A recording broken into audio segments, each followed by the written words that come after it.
Хинч гар хүрэхгүй чи өнөөдөр амар айж гинөө чи өнөөдөр чамд аюу хэцүү байна уу? Гэтэ хинч угаасаа хэцүү байна амьдрал чинь. Угаасаа хэцүү юмс тохиолдно. Гэтэ хинч гар хүрч чадахгүй наач. Яг л би бичсэн дээр нь. Хинч гар хүрч үл болно.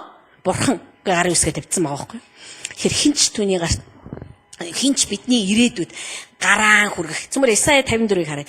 Савраан дүрх. Тийм ажлуудыг хийхгүй гэсэн үг. Исая 54. Тэгээ би заримдаа тэгэл энэ ойлголтуудыг ингээл харж байхдаа бас хинээ төрдгөлтэй. Өөрийгөө бодохоор тэгэл бидний өөрсдийн маань хуучин ойлголтууд. Исая 54:17. За энэ алдартай ишлээ. Энийг одоо би цээжилж л явлаа. Чиний эсрэг бүтээгдсэн нэг ч зэвсэг бүтэлтэй болохгүй. Шүүхтэр чиний эсрэг боссон хэл бүр яллагдана. Энийг сонирхолтой зүйл шүү дээ. За тэгээ цааш нь уншия. Яагаад гэвэл энэ бол эзний зарцуудын өв. Бидэнд өв болгоод өгсөн байхгүй юу? Өвийн батлан дагч нь юм бэ гэхээр ариун сүнс. Өв бөгөөд надаас ирэх тэдний зөвтгөл юм.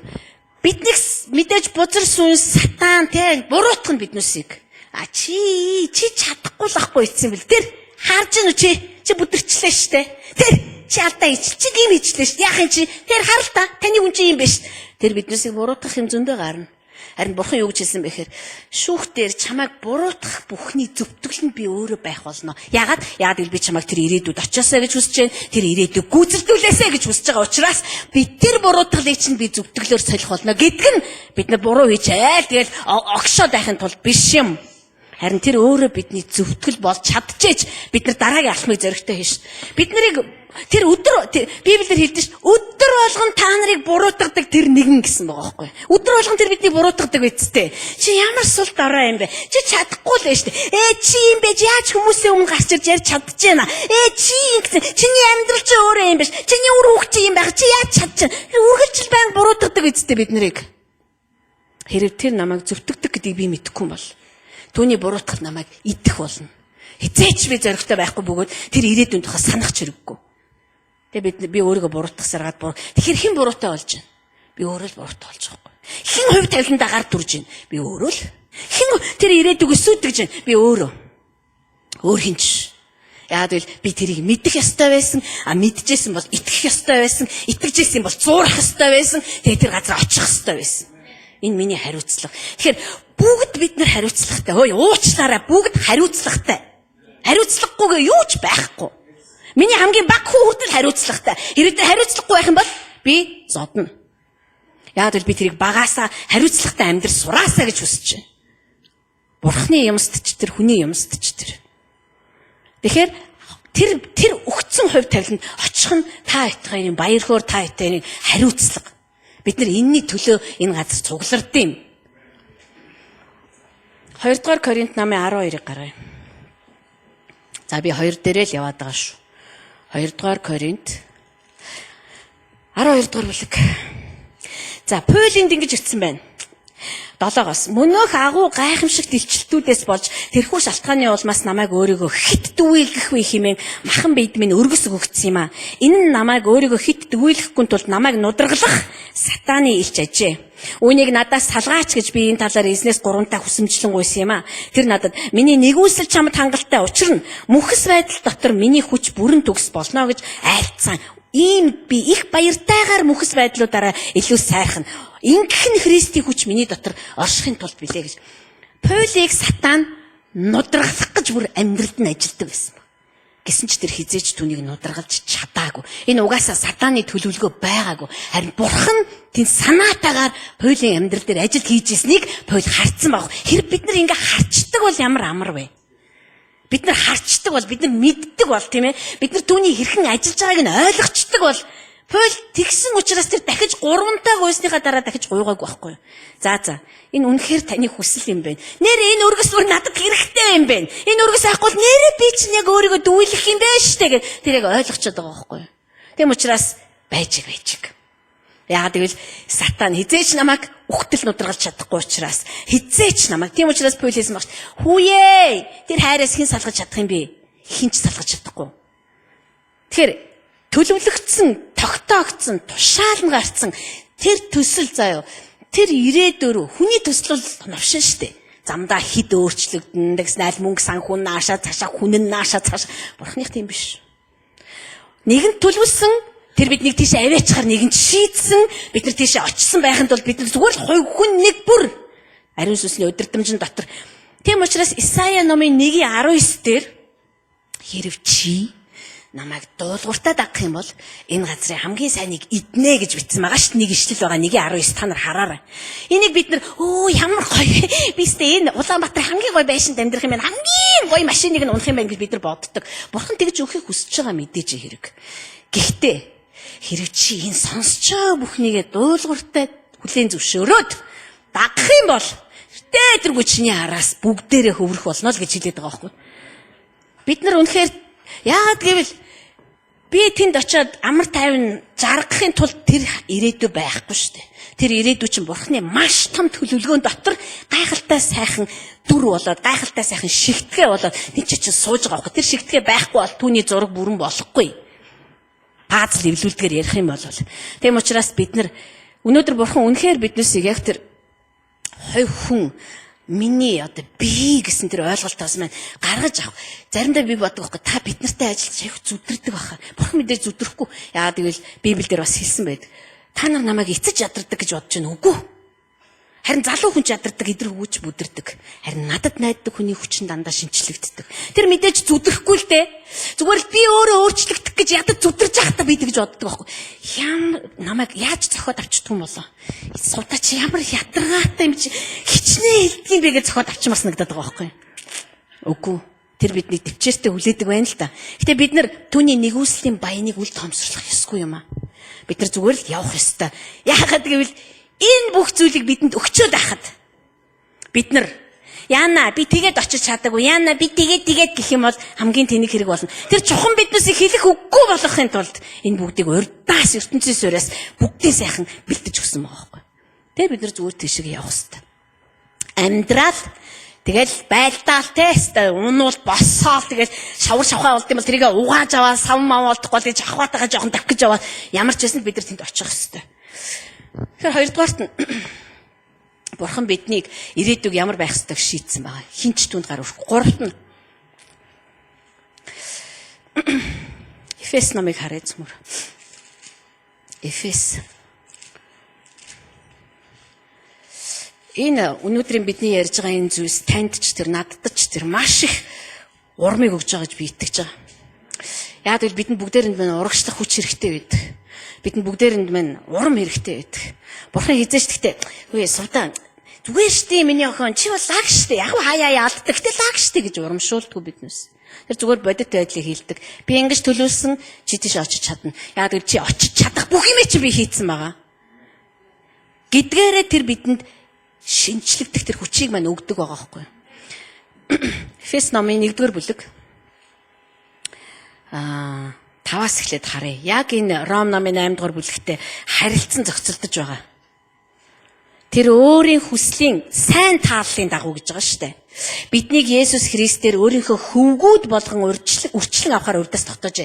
Тэр хизээч те ертөнцийн суурьаас өмнө за тэр бол үнэхээр лаг христчэн болно гээгүй. Авралын зарч болно гээгүй. Ердөө л нэг л дүрийг тэр гаргаж ирсэн ба. Миний хүүхэд болно. Ердөө л энэ түүний эцсийн ерөөсөө хамгийн сүүлийн ерөөсөө тэр төвшин. Бид нар энэ зорилгын төлөө дуудагдсан байгаа байхгүй. Хүүн болох хэвээр. Цааш нь харъя. Тэр өөрийн хүслийн сайн тааллын дагуу биднийг Есүс Христээр өөрийнхөө хөвгүүд болгон үрчлэн авахаар урдаас тогтоож энэ нь хайрлагдсан түүний дотор бидэнд сойрхсан түүний нэгүслийн алдрыг магтуулахын тулд болоо. Түүний нэгүслийн баялагын дагуу түүний дотор цусаар нь золилт гим нүглийн мань төлөөх уучлалт бидэнд байдаг. Тэр бидэнд бүх мэрэгэн ухаан их болон гүнзгий мэдлэг дотроо тэрхүү нэгүслээ бялхаажээ. Тэр түүний дотор Христ Есүсийн дотор гэсэн үг шүү дээ. Зориг тавьсан өөрийнхөө сайн тааллын хүсэл дагуу хүслийнхээ нууцыг бидэнд мэдүүлсэн. Энэ нь цагийн дүүрнийг гүйцэлдүүлэхийн тулд тэнгэр дэх юмс болон газар дээрх бүх юмсыг Христ дотор нэгтгэх зориг байжээ. За, 3-дугаарт нь тэр биднийг тэр төлөвлөгөөн дээр очсон байхаар тогтоосон. Заавал очсон байхаар.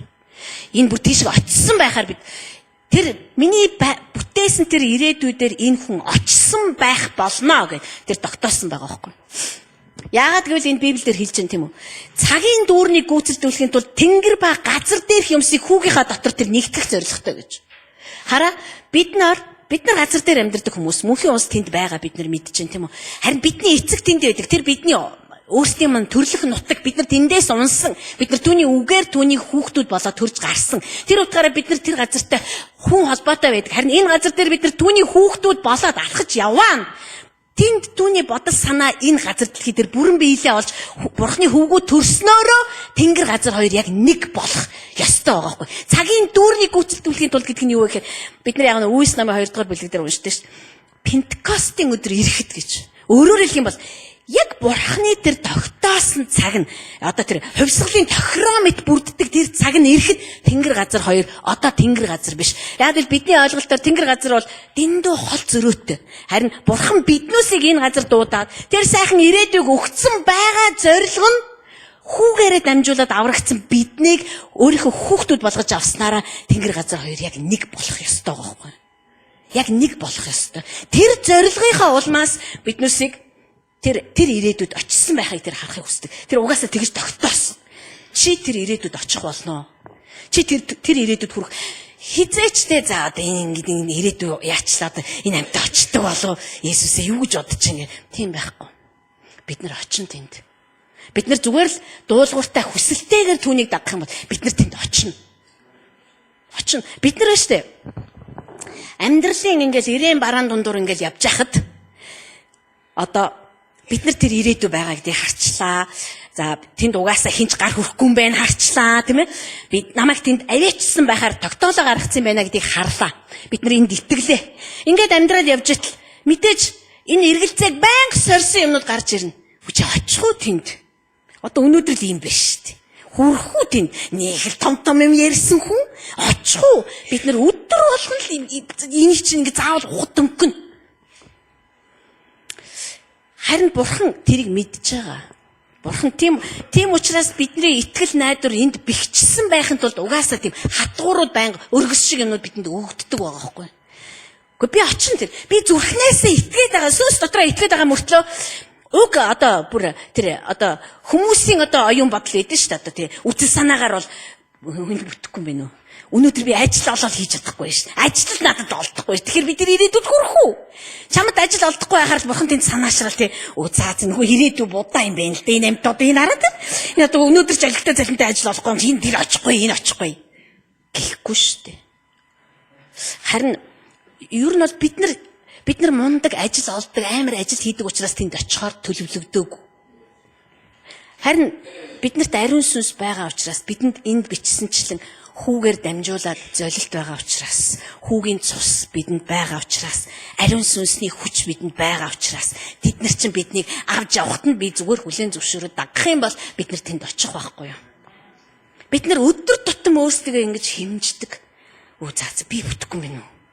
Гэхдээ би зүгээр ийм юм л хийж. Гэхдээ би зүгээр авшаал хийж чадахгүй шүү дээ. Яах юм бэ? Эсвэл би зүгээр хүний ихнэр л байж чадахгүй. Эсвэл би зүгээр 5 хүүхдийнхээ ээж нь байж. Би бүтэхгүй юм байна уу? Тийм үнэхээр би бүтэхгүй. Бигийн хувьд бол би бүтэхгүй. Харин түүний хувьд бол бүтнэ. Яагаад гэвэл тэр хизээж бүтлгүй төлөвлөгөөнүүдийг боловсруул суудаггүй бөгөөд түүний бүх төлөвлөгөө хизээж шатаж байгаагүй гэдгийг Библийн түүх бидэнд харуулдаг. Үргэлж яг амжилтанд хүрж исэн, үргэлж яг биелэн олж исэн, яах гэж бичигдсэн. Яагаад гэвэл биднэрт чинь эн чинь бас нэг жишээ болоод биднэрт чинь бас нэг тий хөтлөх одоо гар нь болоод биднэрт чинь бас нэг тийм үлгэр нь болоод өгч байгаа байхгүй. Тэгээ бид нар харахтаа за тийм. Гидеон яасан? Авгаа шиг тэгэл усан үзмээс хавраган дотор гурил нүдээ зогсож исэн биз дээ. Тарай цайруулаа да авгаа шиг. Гэрийн ормогч зүүц айгүй болол ормогч зүгээг л ахaltaа мэдхгүй. Гэхдээ ингээд өсөөлөд үзэх юм бол тэгсэн чи гайхамшиг эрэмгийн дайчин минь шиг зогцолдохгүй тий. Одоо ингэж болно ш. Үш мө гидеон минь. Ингэтлээд орд орох гэж. Би чи зүгээр авгаа болж дуусчээ. Гээгүй штэ. Харин бид нар бол тэгдэг бие биентэйгээ уулзахаараа судаач бүрээс гэрц суугаадтай айлангаа алдчих. Бурхан биднүүсийг тэгж харахгүй. Бурхан хизээч биднүүсийг судаа минь гэрээ авгаа бол яайдаа гэж гэхгүй. Тэр хөрөхгүй. Тэр ирээдүйд очихгүй. Энэ биш ээ. Энэ нэг л биш. Энэ амьдрал биш ээ гэдэг шиг тэгэхгүй. Харин тэр өөрийнхөө сайн тааллын дагуу биднийг хардаг. Бид нар нэг хэсэг гэрээ авгаа явна, нэг хэсэг маш эрчтэй. Мэдхгүй бидний амьдралд юу бэлдэж өгсөн. Тэр бүгдийг бид нар тулаад гарахаас өөр арга байхгүй.